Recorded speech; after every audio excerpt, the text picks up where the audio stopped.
अंकिता के लिए न्याय मांगने के लिए मातृशक्तियां आंदोलनरत है और जो मातृशक्ति शुरू से आंदोलन कर रही है प्रमिला रावत, उनको क्या उम्मीद जगी थी कि जो जांच कर रही है, जो एसआईटी की जांच कमेटी की प्रमुख है वो भी मातृशक्ति है पी रेणुका देवी, उनसे मिलकर उनको क्या लगा, क्या वो वाकई में ईमानदारी से जांच कर रही है या उनके जांच में भी कहीं ना कहीं घालमेल हो रखा है, कहीं ना कहीं सरकार का दबाव हो रखा है, कहीं ना कहीं वो जांच को घुमाने का प्रयास कर रही है। क्या लगा प्रमिला रावत मैडम को, क्या कहेंगी मैडम आप?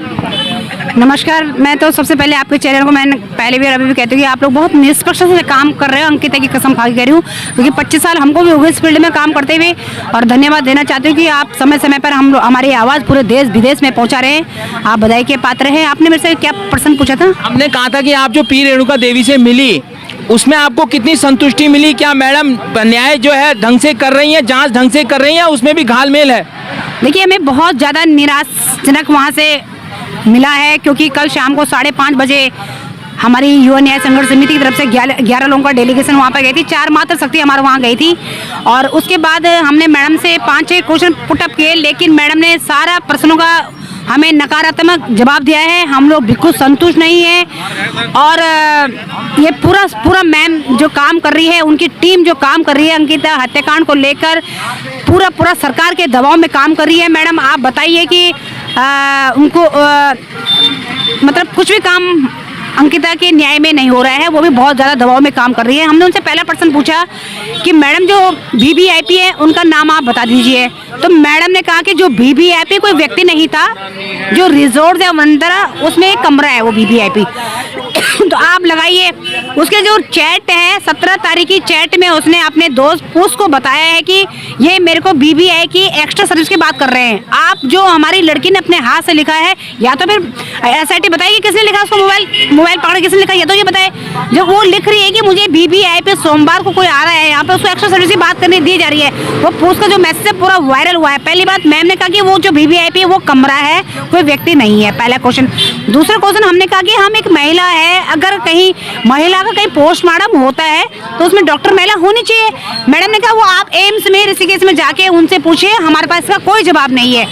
और तीसरा प्रश्न हमने मैम से पूछा कि मैडम लगातार वहाँ के जो सबूत है वो मिटाए जा रहे हैं, तो मैम ने कहा कौन से सबूत? हमने कहा परसों यहाँ पे जो आपने भी देखा हो, आपके चैनल ने बहुत अच्छे से उसको उठाया, हम लोग यहीं से आनंद फान में वहाँ गए थे, जो वहाँ पे एक आंवला फैक्ट्री है उसमें आग लगी थी। तो मैम ने कहा वो फैक्ट्री और जो रिजॉर्ट है बहुत डिफरेंट है, कह रहा उस फैक्ट्री से भी हमारा कोई लेना देना नहीं है। आप बताइए पूरी प्रॉपर्टी जो है वो तो विनोद आर्य की है, वो होटल जो रिजॉर्ट है जो वहाँ पे जो कंपनी है वो तो सारा विनोद आर्य के जो बेटा पुल की तारे चला रहा था, अंकित गुप्ता चला रहा था, वो जो भास्कर है वो चला रहा था। लेकिन आज जो मैडम ने हमको हमने जो पर्सन पीछे मैडम ने उनको बिल्कुल निराशाजनक हमें जवाब दिया है। तो हम ये कहना चाहते हैं कि हम जो धरने में यहाँ बैठे हुए आज कोयल घाटी में हमारे धरने को 20वां दिन हो गया। हमारी लड़ाई सिस्टम से है, ये हमारी एक बेटी चलेगी, हम चाहे दूसरी बेटी ऐसे ना हो, तो हम जनता से कहते हैं सब लोग हमारे आंदोलन में हमें सहयोग करें और इस आंदोलन को मुकाम तक पहुंचाएं। जब तक अंकिता को न्याय नहीं मिलता हम समझते हम घर बैठने वाले लोग नहीं है, क्योंकि हमने कहा है ना कि हमने राज्य क्यों बनाया था। ये राज्य तो हमने अपने बच्चों के लिए, अपने बच्चों के रोजगार के लिए, महिलाओं की सुरक्षा के लिए मांगा था, यहाँ के जल जंगल जमीन स्वास्थ्य शिक्षा के लिए मांगा था। लेकिन जिस तरह से अंकिता हत्याकांड 22 वर्ष के बाद, वैसे तो पता नहीं कितनी अंकिता यहाँ से चले गई, लेकिन अंकिता का जो हमारी श्रीनगर की हमारे जो गांव की नजदीकी बेटी है, उसके साथ जब इतने जघन्य अपराध हुआ है तो हम लोग भी सड़कों में उतरे हैं। और आपको बता दूं मैं 22 सितंबर को अगर हम रात में जिस तरह से मैडम करे, उसके बाद हम डीजीपी साहब से मिले, डीजीपी साहब ने कहा कि पुलिस अच्छा काम कर रही है। बताइए अगर 22 तारीख की रात को हम और सरोजनी थपलियाल जो लक्ष्मण झूला थाने अगर वहाँ ना हम हल्ला हंगामा करते, उनको हम आत्महत्या की चेतावनी ना देते, तो ये तो हमारी बेटी की हमें सब भी ना देते। आज वो तो जन आंदोलन था, तब जाके बेटी की लाश मिली है 24 तारीख को सुबह 6:30 बजे। देखिए पुलिस प्रशासन में जो लगता है पूरा जैसे धामी सरकार यहाँ का जो कार्य कर रही है उसमें हाँ में हाँ मिला रही है, और हम लोग बिल्कुल संतुष्ट नहीं है एसआईटी से। हम साफ कहना चाहते हैं। और उन्होंने कहा कि आप लोग कौन है कि हम आपको क्यों पीएम की रिपोर्ट दिए, उन्होंने कहा कि पापा को पीएम की रिपोर्ट दे दिए। देखिए बहुत बड़ी चुनौती हमारे सामने खड़ी हो गई है।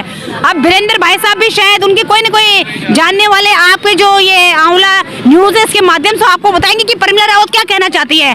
अब ये बहुत बड़ी चुनौती हम जो संघर्ष कर रहे हैं हमारे सामने खड़ी हो गई है। मंथन और चिंतन करने की जरूरत है इसमें, वो भी जहाँ कहीं हमारी आवाज सुन रहे होंगे या तो हम लोगों से संपर्क करें, जो यह पीएम की रिपोर्ट है उसको मेरे व्हाट्सएप नंबर पे भेज दीजिए, ताकि मैं एक एक नंबर एक एक चीज बताऊं कि कैसे कैसे हत्या हुई, बलात्कार हुआ कि नहीं हुआ, हर चीज कितने घंटे पहले हुई सब बता दूंगी उनको।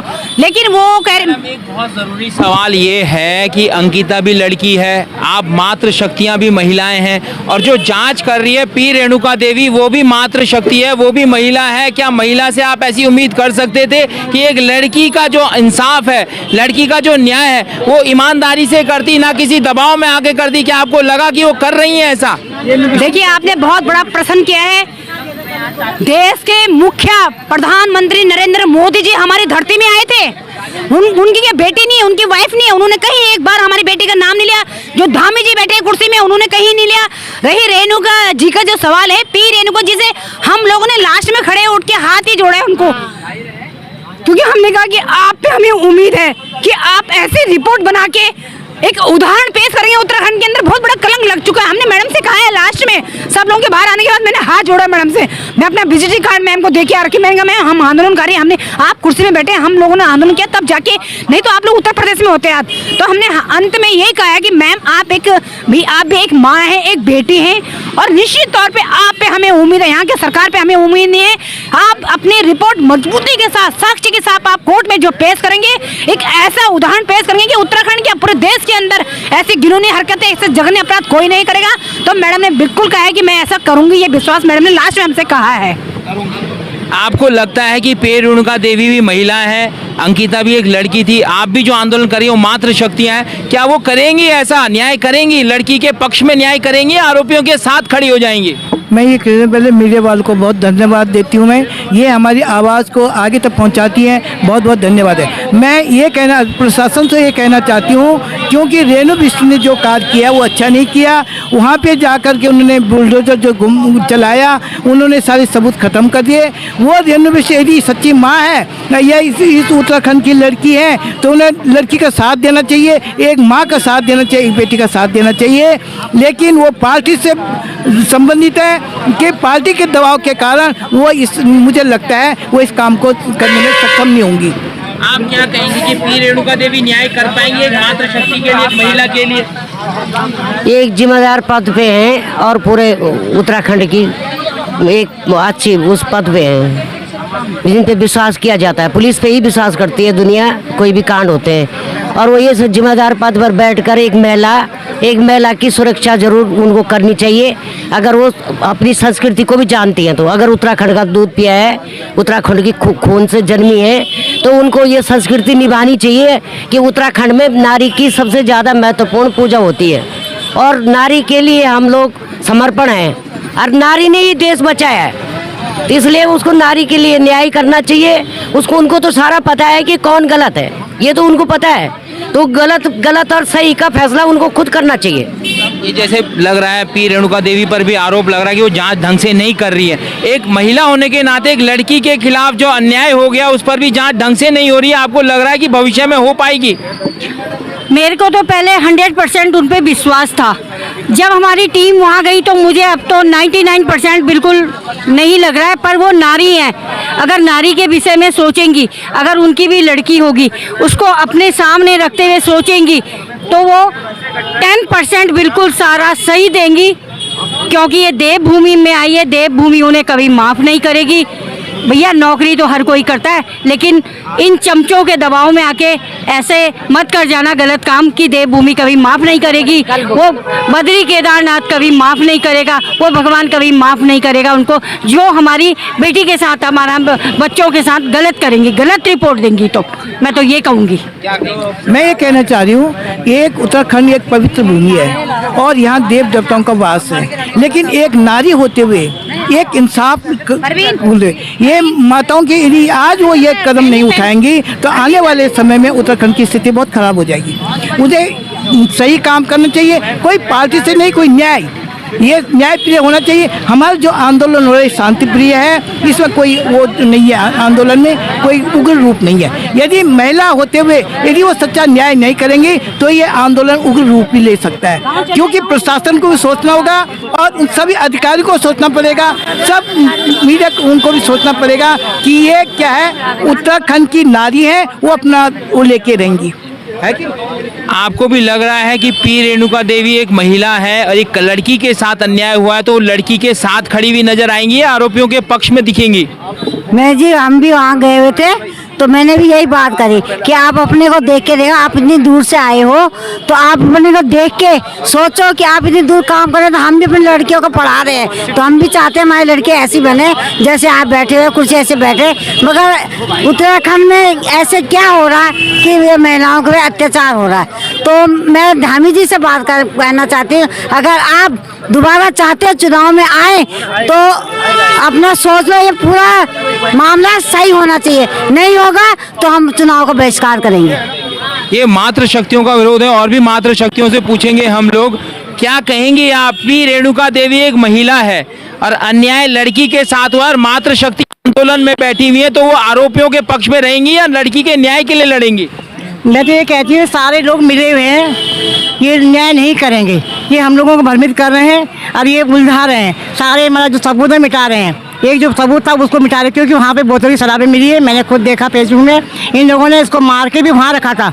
जिस दिन 18 सितंबर को जो मरी तो मार के इन्होंने छत में रखा बोरी में मान के, ठीक है। उसके बाद इन्होंने तब नदी में फेंका। अगर वो किसी दिन फेंकते तो मच्छी खा जाती, शरीर गल जाता, परंतु कहीं बॉडी नहीं गली है। आप लोगों को क्यों नहीं दिखाया देता? मैं कहती हूँ कि पूरा उन्होंने इस तरह की साजिश रची है। आपको लग रहा है कि न्याय नहीं हो पाएगा? नहीं, हम लोग जब एकजुट होंगे सारे लोग, जैसा उत्तराखंड के लिए एक हुए ना, बाहर सारी शक्तियाँ आएंगी तभी जाके होगा। अगर मोदी जी तुम्हें चाहिए कि दोबारा प्रधानमंत्री बनना, तुम्हें न्याय करना पड़ेगा, नहीं तो बीजेपी नहीं आएगी। सारी महिला संगठन को एक होना पड़ेगा, उत्तराखंड को एक होना पड़ेगा, तभी हमको न्याय मिलेगा। आपका क्या कहना है? पी रेणुका देवी महिला है, लड़की के साथ अन्याय हो जाता है, आप आंदोलन में बैठने को मजबूर है, क्या वो न्याय कर पाएंगी? अब ये तो मतलब जनता के ऊपर बात है। पी रेणुका देवी पर सवाल है कि क्या वो करेंगी, क्या वो अपनी पद को ईमानदारी से निभाएगी? वो करेगी कि नहीं करेगी, मुझे तो नहीं लग रहा उसके भी विचार कि वो करेगी। क्यों? महिला होने के नाते भी नहीं करेगी। कहाँ कर रही हो? अगर महिला होने के नाता करती तो वो कर देती, और क्यों नहीं करती? वो क्यों नहीं कर रही है? वो मुझे तो नहीं लग रहा वो करेगी। आपको क्या लग रहा है कि पी रेणुका देवी न्याय करेंगी मातृ शक्ति होकर भी एक लड़की के खिलाफ होने वाले न्याय पर? नहीं, मुझे तो नहीं लग रहा, मुझे तो कतई विश्वास नहीं है कि वो न्याय करेगी। कल हम गए थे तो हम तो निराश होके आ गए वहाँ से। हमें तो ऐसा धक्का लगा कि क्या बोला, हम बोलने पे भी इच्छुक नहीं है। उसने कहा कि पहले सवाल था हमारा कि वीआईपी कौन है, उसने कहा वीआईपी का उसमें नाम ही नहीं है, वीआईपी हमें वो कुछ पता नहीं है कि वीआईपी कौन है। हमने कहा तुम्हें पता होगा तो हमें बता दो। वो कह रहे हमें पता ही नहीं है कि वीआईपी कौन है, उसमें कुछ भी नहीं बताया कि वीआईपी कौन है। फिर उसने हमने कहा कि जब पोस्टमार्टम रिपोर्ट आई तो वहाँ पे महिला डॉक्टर होनी चाहिए एम्स में। उसने कहा ये सवाल आप वहीं पूछ लीजिए, ये कहा उसने। फिर हमने कहा कि ये मैं ये कहना, हाँ हमने कहा वो रिजॉर्ट में आग लगी थी तो वो कैसे लगी, किसने लगाई? वो कह रही वो इन्वर्टर से आग लग गई। तो बताओ, यानी आप निराश नहीं उनसे मिलकर? हम तो निराश है। फिर उसने कहा कि तुम कौन होते हो? कौन होते हो? हाँ, वो लड़की के माँ बाप तो चुप हो बैठ के, तुम कौन होते हो? आपने पूछा नहीं कि फिर तुमने मिलने के लिए क्यों बुलाया? जब हम कुछ नहीं होते तो मिलने क्यों बुलाया? यही तो सवाल किया हमने, कहा हमको तुमने बुलाया क्यों? क्यों? आपको क्या लग रहा है? पी रेणुका देवी एक महिला है, लड़की के साथ अन्याय हो गया, आप लोग आंदोलन में बैठे हैं, न्याय होगा? मुझे ये लग रहा है, जैसे मैं तो कह रही ये लोग गए, मुझे तो विश्वास नहीं, बिल्कुल नहीं करेंगे, क्योंकि देखो सरकार भारतीय जनता पार्टी के सरकार के दबाव में, वो बिल्कुल नहीं न्याय करेगी, नहीं करेगी। मुझे भी विश्वास नहीं है बिल्कुल। ये सब बिक चुके हैं पुल की धारे के, उसमें सब बिक चुके हैं। सब डॉक्टर से लेके सरकारी जितने भी हैं बीजेपी भी सब बिक चुके हैं। हमें भरोसा नहीं है इस पे। है पी रेणुका देवी जी, आपसे उम्मीद इसलिए थी कि आप न्याय इसलिए करेंगी क्योंकि आप भी मातृ शक्ति हैं और लड़की भी लड़की थी और जो आंदोलन कर रहे हैं वो भी मातृ शक्ति है, लेकिन आपने इनका विश्वास तोड़ के रख दिया है, मरोड़ के रख दिया है। तो आखिर ये कैसे विश्वास करें? अब आंदोलन उग्र होने की बात भी हो रही है, तो उस उग्र आंदोलन को कैसे आप कंट्रोल करेंगे, ये अब बहुत बड़ा सवाल उठ जाता है। तो मातृ शक्ति जो है निराश हुई है उस मातृ शक्ति से जिससे उम्मीद थी कि वो कुछ न्याय कर पाएंगी, लेकिन ऐसी उम्मीद सब धूमिल हो गई है, सब टूट गई है। मैं अपने सहयोगी दीपक दिवाकर साथ योगेश, मीडिया, तीर्थनगरी ऋषिकेश, देवभूमि उत्तराखंड।